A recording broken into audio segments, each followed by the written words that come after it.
네, 이번에 여야 전직 의원과 함께 정치권의 가장 뜨거운 이슈에 대해서 양측의 이야기를 들어보는 여의도 정치 외전 시간입니다. 오늘도 신경민 전 더불어민주당 의원, 신성범 전 새누리당 의원 두 분 나오셨습니다. 어서 오십시오. 안녕하세요. 네, 안녕하세요. 반갑습니다.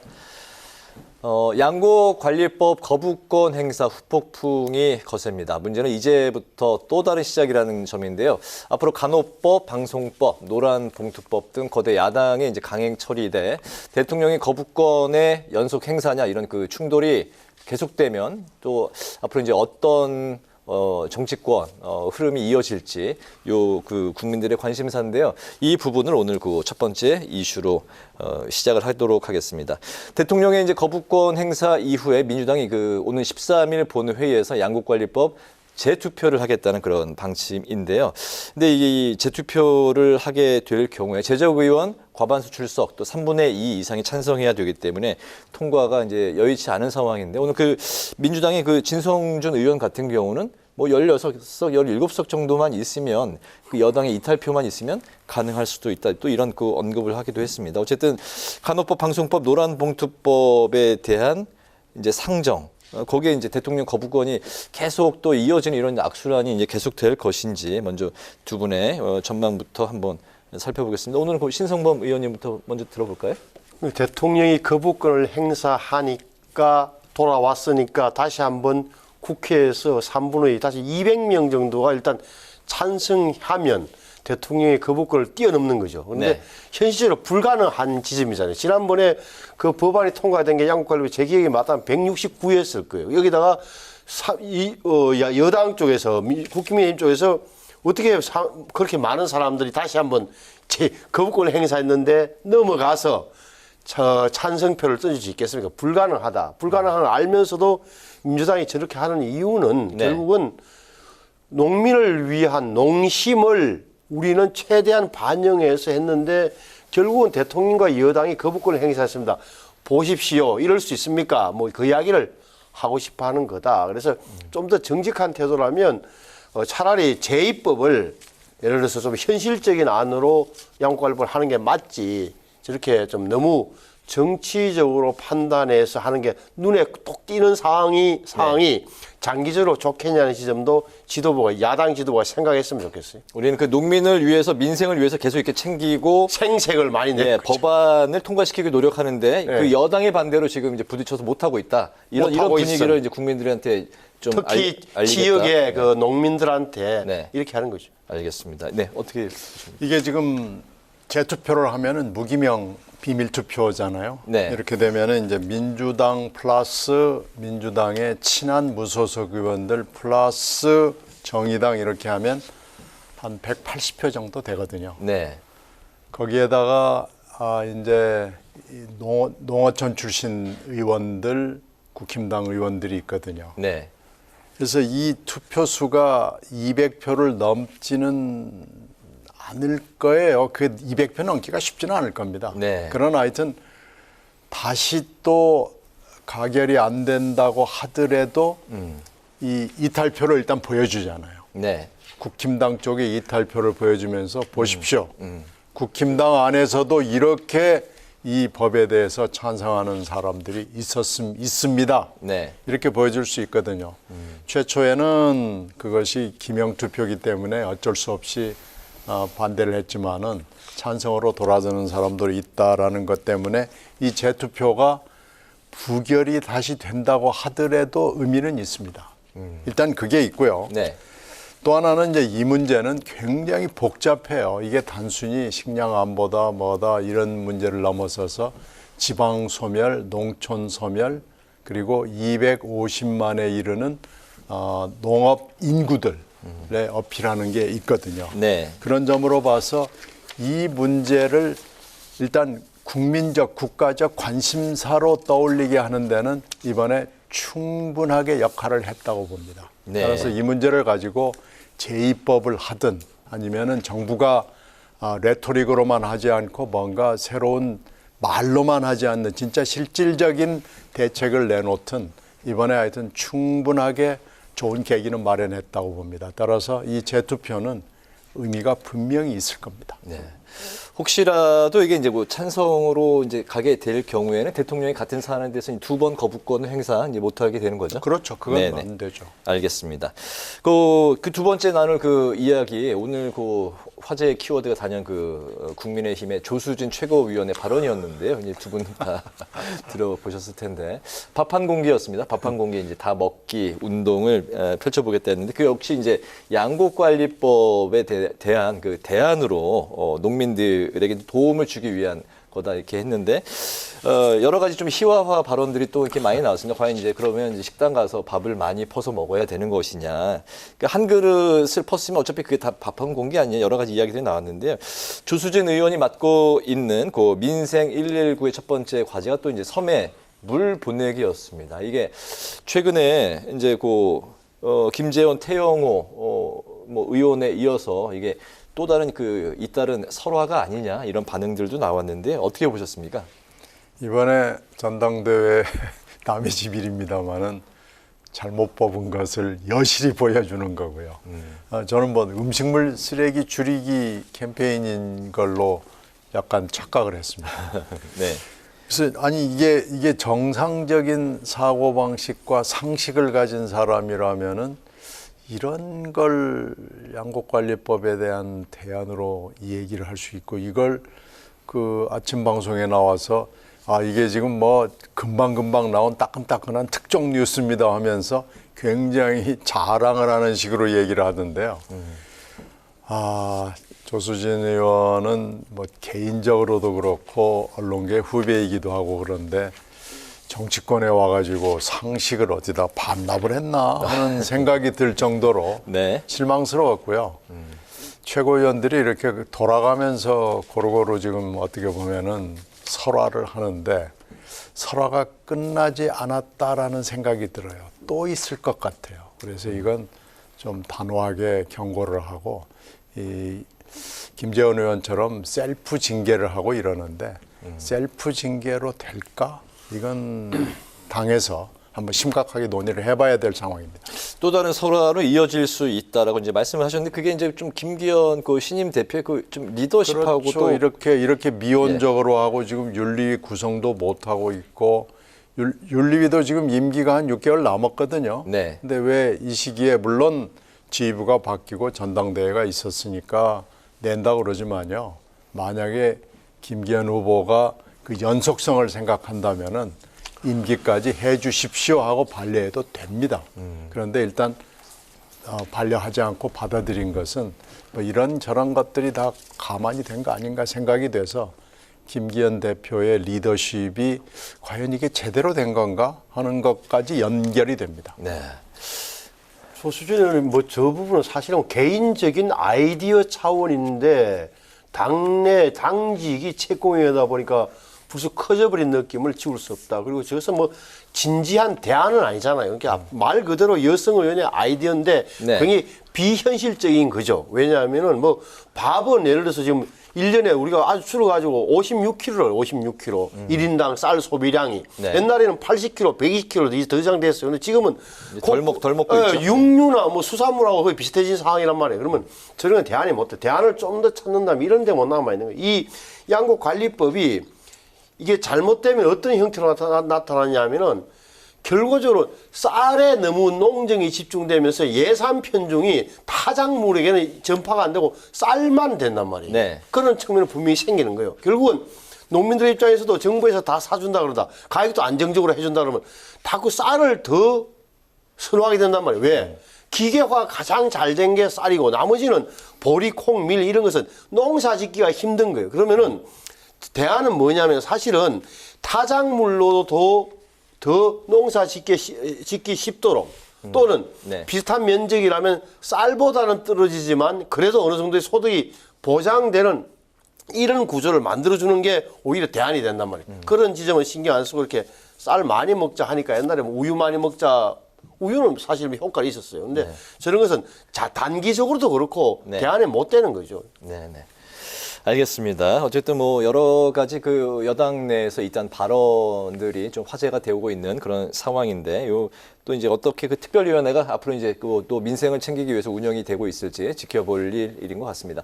후쿠시마 오염수 방류와 수산물 수입 논란도 안전과 이제 국민들 먹거리 문제인 만큼 여론의 관심이 높은데요.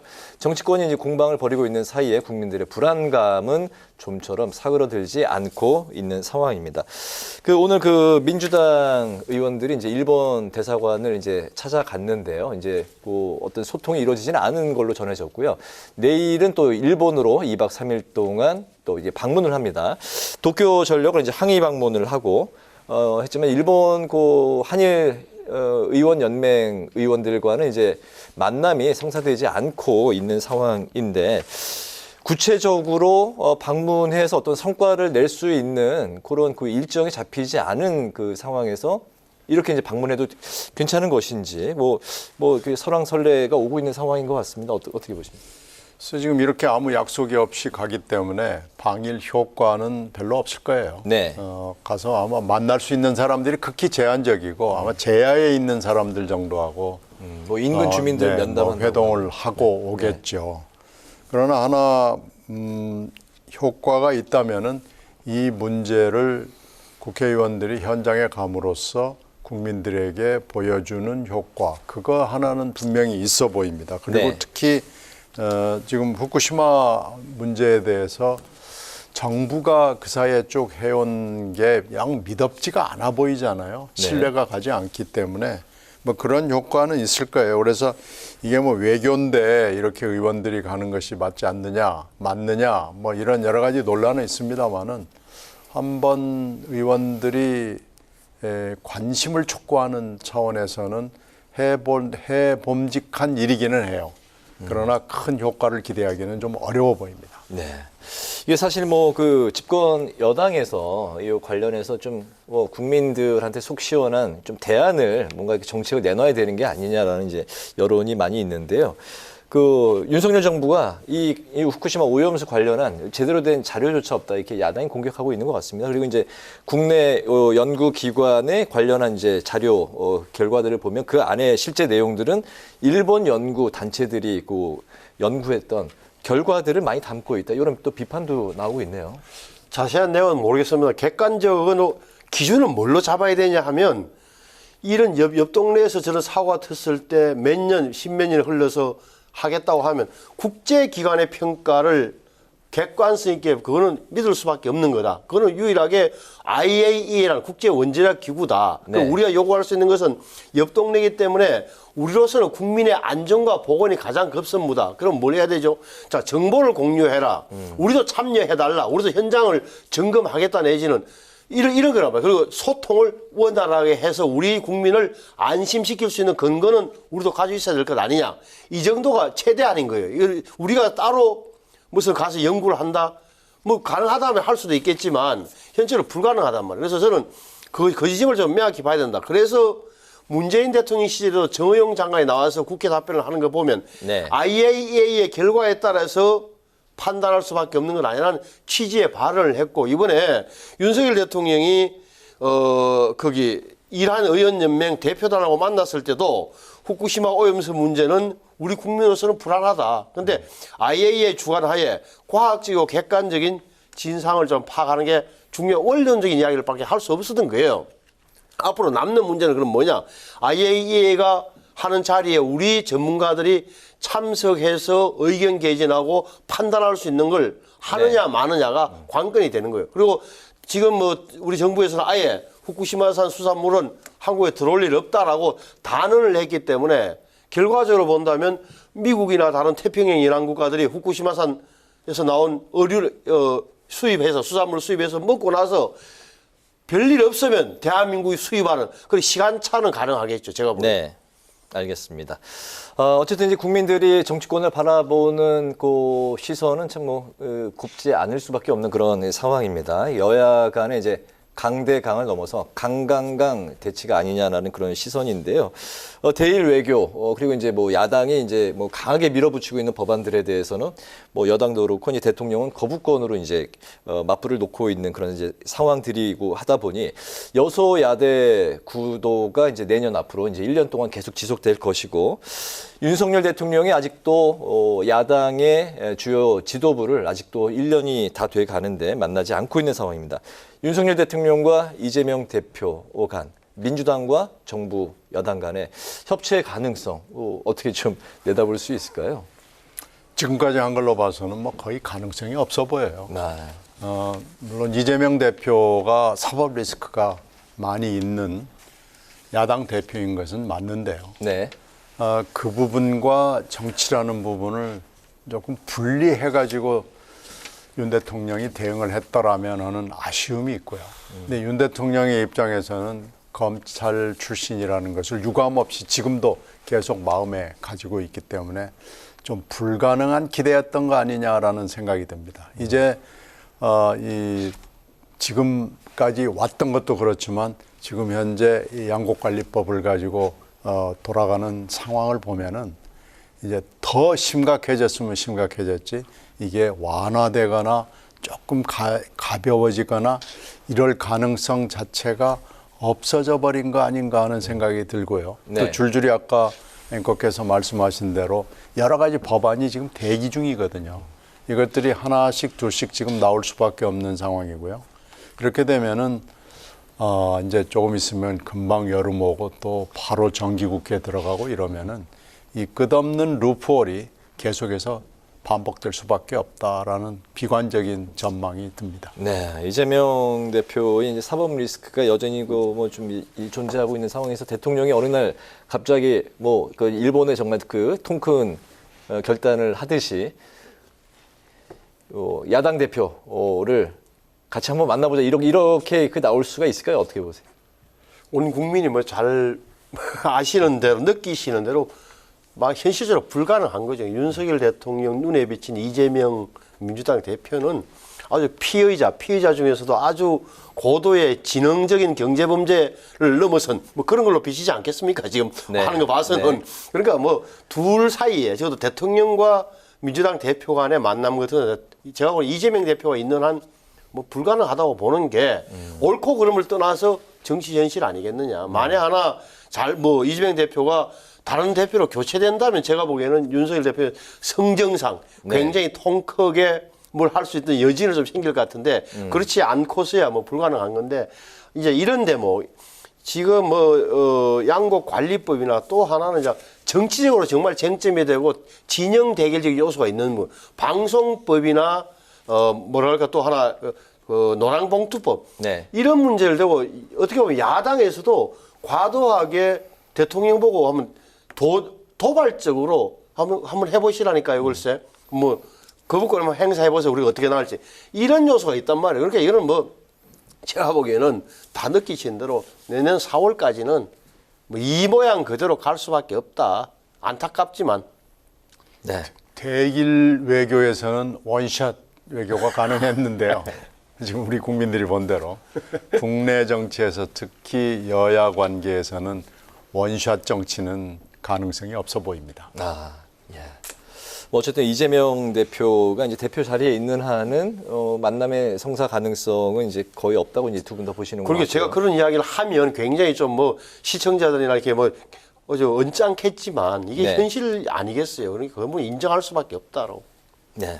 그 양국관리법 잠깐 이제 언급을 하고 넘어가면 민주당은 이제 문재인 정권 때 이제 반대 입장이었다. 이렇게 이제 여당이 공격을 하고 있고 국민의힘은 또 윤석열 대통령 후보 시절인 2021년에 의무 매입을 해야 된다. 이렇게 또 이제 강조한 발언이 또 이제 뉴스 영상으로도 나갔습니다. 그래서 양국관리법에 대한 그 여당이나 그 대통령이나 또 야당이나 예전과 또 이게 좀 상반된 그런 모습들을 보이고 있어서 이게 정치 유불리에 따라서 이게 그렇죠. 네. 민생을 또 가는 게 아니냐 그런 비판들도 그렇죠. 나오고 있네요. 네, 환경과 처지에 따라서 말들이 조금씩 엇갈렸는데 그만큼 이 문제가 복잡하다는 얘기고요. 네. 여기까지 된 건 이제 어쩔 수 없고 레토릭으로만 뭐 어쩌고저쩌고 그러지 말고 이 해결책은 찾아야 됩니다. 알겠습니다. 지금도 이렇게 양곡관리법에 의하면 가격이 떨어지거나 생산량이 많으면 정부가 개입해서 시장 격리를 할 수 있도록 해놨어요. 네. 다만 정부의 재량이나 판단에 따른 것을 이번에 이 약 개정안은 의무로 하여야 한다. 네. 정부에서 사들여야 한다. 이렇게 바꾼 거란 말이에요. 그러니까 어떻게 보면 지난 정부에서도 문재인 정부 때도 제 기억이 맞다면 그때도 이런 법을 농민을 위해서 만들자는 논의가 있었어요. 그런데 당시에 재정당국 기재부 쪽에서 반대를 했어요. 이렇게 되면 과잉 생산이 기조가에서 유지된다. 또 재정이 너무 소비된다는 이유로 했다. 그리고 윤석열 후보가 대통령 후보 시절에 의무를 이야기한 건지 격리를 이야기한 건지는 모르겠으나 이게 그때는 뭐 흔히 하는 말로 농민표를 농촌 지역에 가서 굉장히 의식했음직하다라고 봐요. 알겠습니다. 현재 그 전주를 비롯해서 9곳에서 재보궐선거가 지금 치러지고 있습니다. 선거 결과를 어떻게 예측하시는지, 또 9곳 중에서 국회의원 선거가 치러지는 곳은 이제 뭐 전주을 한 곳이고, 나머지 이제 뭐 포함해서 이제 9곳 중에서 특별히 좀 주목해야 될 이제 관전 포인트가 있는 곳이 있다면 어떤 곳인지고, 먼저 그 신경민 의원님이 또 그 전주 쪽 아니십니까? 아무래도 전주죠. 전주는 지금 현재 민주당이 귀책 사유를 인정을 해가지고 후보를 내지 않고 네. 공천을 포기했잖아요. 네. 그러니까 민주당을 탈당해가지고 지금 두 후보가 나가서 등록을 해서 뛰고 있고요. 네. 그러니까 그 틈에 이제 그 민주당 후보가 공식적으로는 없는 거 아니에요. 민주당 네. 당의 간판을 건 후보가 없는 상황에서 다른 당 후보들이 막 파고드는 형국이에요. 그러니까 그게 어떻게 나타날 것이냐라는 것이 굉장히 중요한 관심 사안이고, 여기에 이제 진보당도 파고들고 국힘당도 파고들고 막 파고 들어가거든요. 어느 후보가 가장 유력합니까? 지금 여론조사상으로는 두 후보로 아까 제일 앞서 있다고 그래요. 예, 누굽니까? 그러니까 누군지는 말씀을 안 하는 게 맞을 것 같고요. 예상은 해볼 수 있지 않나요? 아니 그 두 후보 중에 한 사람이 되겠죠. 예, 국회의원 후보도 들어갑니까? 김경민 후보인가요? 예. 뭐 하여튼 네. 뭐 하여튼 뭐 그렇다고 그래요. 그래서 그런데 이제 문제는 투표율이 아무리 투표를 독려를 해도 재보궐선거는 사실 30%대 나오기도 쉽지가 않습니다. 오후 5시 현재 전북 전주을이 22.4%. 네, 22.4. 네, 그러니까 오후 5시 현재요. 예. 네, 그렇게 봐서 30% 나오기가 굉장히 어려운 게 항상 재보궐이거든요. 그건 네. 어느 지역이나 그렇습니다. 네. 그렇게 따지면은 아주 낮은 투표율에서 조금만 얻으면 당선이 된다는 얘기이기 때문에요. 네. 끝까지 아마 투개표 이게 끝날 때까지 오늘 어느 순간까지 봐야 될 거예요. 아주 적은 차이로 누군가가 당선이 되겠죠. 아, 박빙으로 보시는군요. 네. 알겠습니다. 어쨌든 가장 그 관전 포인트 지역은 역시 그 전주을로. 그렇죠. 예, 국회의원 선거가 치러지는.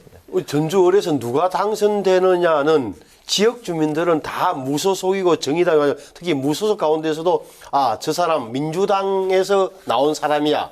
네. 민주당에서 암묵적으로 미는 사람이야. 왜? 공천을 안 했으니까. 알고 있을 거예요. 그래서 따라서 민주당 성향의 무소속이 되느냐, 정의당 출신이 되느냐인데, 제가 보기에는 결과적으로 본다면 민주당 성향이 무소속이 될 가능성이 높다고 봐는 게 현실적이다. 두 번째는 투표율인데 5시에 22점 얼마라면 23% 6시까지면 23% 넘기도 힘든 거예요. 네. 굉장히 적은 거예요. 이걸 인정해야 된다. 오후 5시면 거의 끝난 건가요? 거의 끝나죠. 6시 되면 끝나는 거니까. 8시 반까지. 8시 반까지. 그래도 내가 25, 3, 4에서 머물 것 같다. 그래. 네. 이제 반대, 작년 군수 같은 경우는 지금 50 몇 % 넘었잖아요. 53%. 이런 네. 차이는 있다. 군수와 국회의원 차이는 있지만 적어도 호남의 민심 지점, 전주이기는 하지만 이게 민주당도 국민의힘도 다들 뜨악해하는 호남 민심은 드러나는 게 아니냐. 특히 저 투표율에서. 그래 보여요. 네. 뭐 유력 후보를 뭐 점치시는 것 좀 곤란하시죠? 저는 후보를 잘 몰라요. 근데 모르는데 예. 본다면 아마 전주 분들은 다 알 겁니다. 무소속이지만 저 민주당에서 밀고 있다. 뭐 정의당은 어떻다 이런 얘기를 안 하겠습니까? 다 알죠. 네. 지역 주민들은. 알겠습니다. 오늘 그 마지막 관련해서 이제 좀 말씀을 나눠볼 부분이 이제 그 총선이 딱 1년 남았습니다. 이제 4월 10일인데요. 1년하고 이제 한 며칠, 한 5일 정도 남은 것 같습니다.